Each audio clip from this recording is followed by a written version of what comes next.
Salam əziz izləyicilərim, kanalıma xoş gəlmisiniz. Bugünkü videoda gəlin baxaq, düşündüyünüz insan ürəyində sizə qarşı nə tutub, münasibətinə baxacağıq ümumiyyətlə və ürəyində sizə qarşı nə var, hamısına baxacağıq. Xatırlatmaq istəyirəm ki, baxım ümumidir. Əgər şəxsi baxım istəsəniz, Instagram üzərindən müraciət edə bilərsiniz. Instagram səhifəmin adı və linki göstəriləcək videomun altında. Oradan keçid edib əlaqə saxlaya bilərsiniz. Xatırlatmaq istəyirəm ki, yalnız Instagram üzərindən baxıram.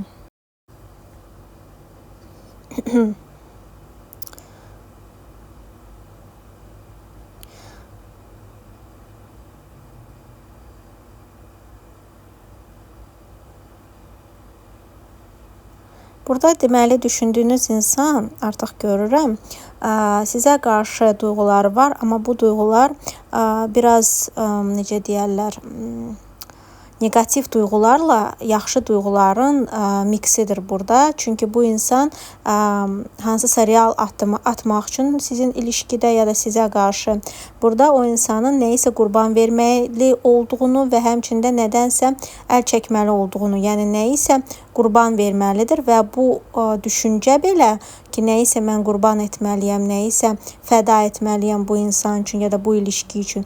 Bu insanı çıxılmaz bir vəziyyətə qoyur bu anlayış ki, mən nəyisə qurban verməliyəm və ya qoymalıyam kənara. Yəni burada həmçinin də bu insan sizin barənizdə informasiya toplaya bilər və bunu çox gizlin edə bilər və duyğuları da ümumiyyətlə gizlədən bir insan tipajıdır ya da ki sizə qarşı duyğularında belə bir gizlilik, məxfilik qorumağa çalışır və həmçinin də qeyd etmək istəyirəm ki, bu insan çox sabit fikirli bir insandır. Niyə? Çünki o ya ailəsindən ya da ki qohum əqrəbəsindən gördüyü hansısa davranışları və ya onların düşüncələrini dərs alır və onların etdikləri kimi etməyə çalışır ya da onların düşündüyü kimi onların belə necə deyərlər, razılıq verəcəyi hərəkətləri etməyə çalışır. Belə görünülür bir davranışları da ola bilər. Haçan ki o belə etməyə çalışaraq onlara göstəriş də edə bilər ki, mən belə edirəm, sizin istədiyiniz. Bu insanın həmçində hər hansı bir statusu varsa, yəni insanlar qabağında, cəmiyyətdə ya da ümumiyyətcə bu insan belə fikirləşə bilər ki, mənim statusuma ya da ki insanların məni gördüyü kimi gördüklərini negativ təsir etməmək üçün, yəni başqa cürə pis fikirləşməmələri üçün mən gərək hal-hazırda stoplayım özümü və daha çox fikirləşim. Ona görə bu insan daha çox analiz edir və analiz etməyinin də yanı sıra hər şey gizlin və maksimal dərəcədə informasiya toplamağa çalışır ki, anlasın necədir, nətərdir durum. Deməli, gəlin baxaq əlavətən.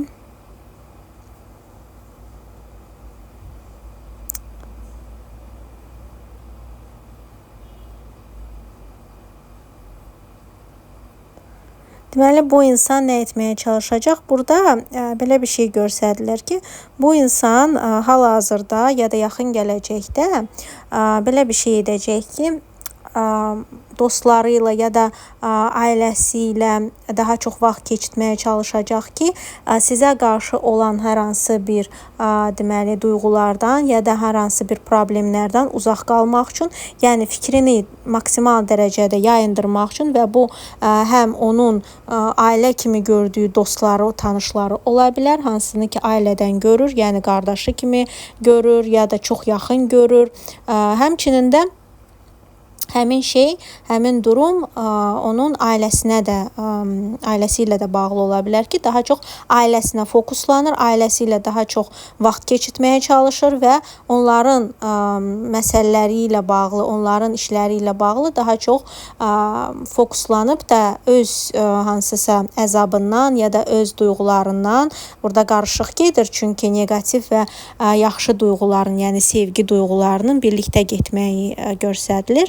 və burada bu insan belə fikrini yayındırmağa çalışacaq, belə işlərlə birlikdə harasa getmək, birlikdə nəsə etmək, əylənmək, amma bu sadəcə dediyim kimi ailə kimi gördüyü və ya ailəsindən olan insanlarla ola bilər. Yəni ən belə deyək ki,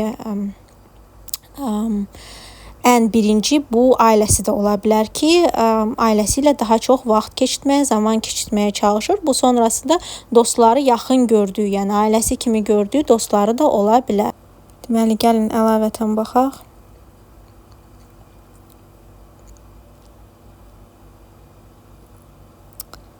Deməli, amma burada belə bir şey də göstərilir ki, əlavətən, deməli bunun, yəni bu insanın yayınmağa çalışdığı ya da yayınacağı bu vaxtda, yaxın gələcəkdə bu insanın bu istədikləri, yəni əsas istəyi o idi ki, yayınaraq sizə qarşı duyğularını və problemləri unutmaqdır.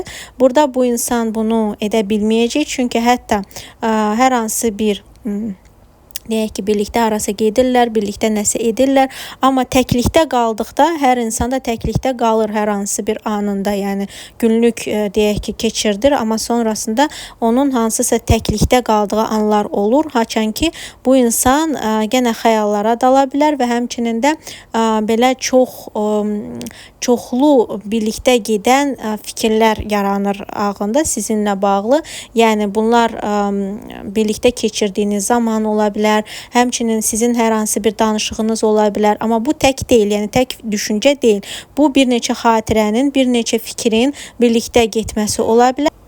Misal gətirim, bu insan hər hansı bir yaxşı düşüncəsi yarandıqda belə, yaxşı sizə qarşı fikirlər yarandıqda belə, anında onu neqativ bir fikirlə qarşılıq verir o fikrə. Yəni yaxşı bir gələcək düşündükdə sadəcə neqativ bir fikir gətirir ki, pis bir şey olacaq, neqativ bir şey olacaq və anında onu kəsir, o yaxşı emosiyaları və yaxşı fikirləri anında.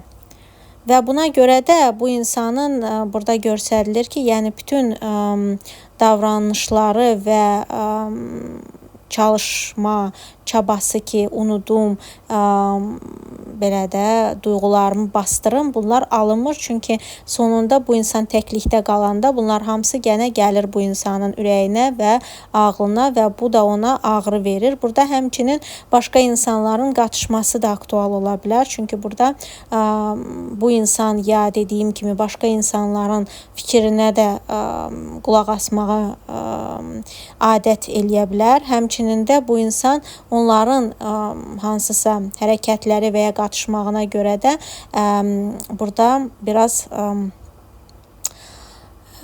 depressiya düşə bilər, biraz o neqativ duyğular daha ağır gələ bilər ki, mən istəyirəm daha çox fikrimi dağıdım, başqa cürə yaxşı emosiyalarla özümü doldurum, amma burada heç cürə bu alınmır bu insanda.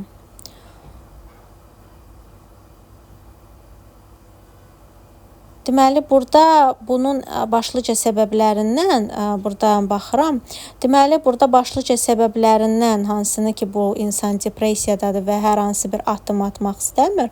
Burada onun hansısa keçmişdə ya da sizin ilişkidə olarkən başqa bir insanla yaşadığı bir təcrübədir. Yəni, burada bu həmin təcrübə onun sizin ilişkiyə yansıtdığını və həmçinin də proyeksiya etdiyini göstərir kartlar. Yəni həmin sizinlə oxşar hansısa situasiya, ya siz özünüz oxşuyursunuz həmin insana, hansıyla ki bu insan ilişki qurmuşdu ya da qururdu sizinlə qurarkən. Həmçinin də davranış biçimi, yəni ilişki qurma tərzi və nəticəsi çox oxşuyurdu ondan qabaqki ilə.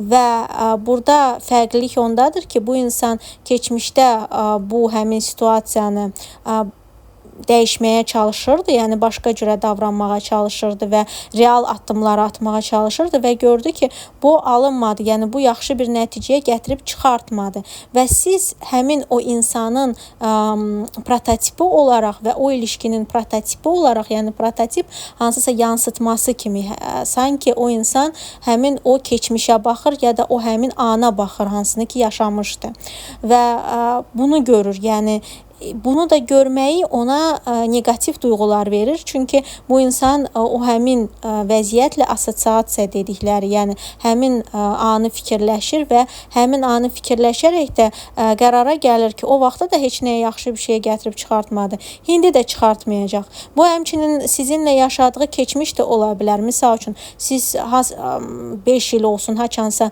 birlikdə olmuşdunuz və negativ bir deyək ki, anınız olmuşdu. Sonra yenidən sizi hardasa görmüş ola bilər ya da hardasa yenidən qarşısına çıxa bilərsiniz ya da hardasa sizi görüb sizin haqqınızda eşidib ya da ki elə bir insan çıxıb qabağına hansı ki sizi xatırladıb. Yəni burada həmin bu eynilik durumu var və bu eynilik hansı ki o yaşamışdı həmin durumu. Təzədən qabağına çıxaraq bu insan özünə sual verir ki, niyə yenidən mən bu anı yaşayıram və nədir mənim dərsim, mən bu situasiyadan və bu durumdan nə çıxartmalıyam və həmçinin də mən o vaxtı etdim, atdım, yaxşı bir şey çıxardıb gətirmədi. İndi gətirərmi heç? Yəni burada belə bir ürəyində tutduğu və yaxın gələcəkdə tutacağı göstərilir.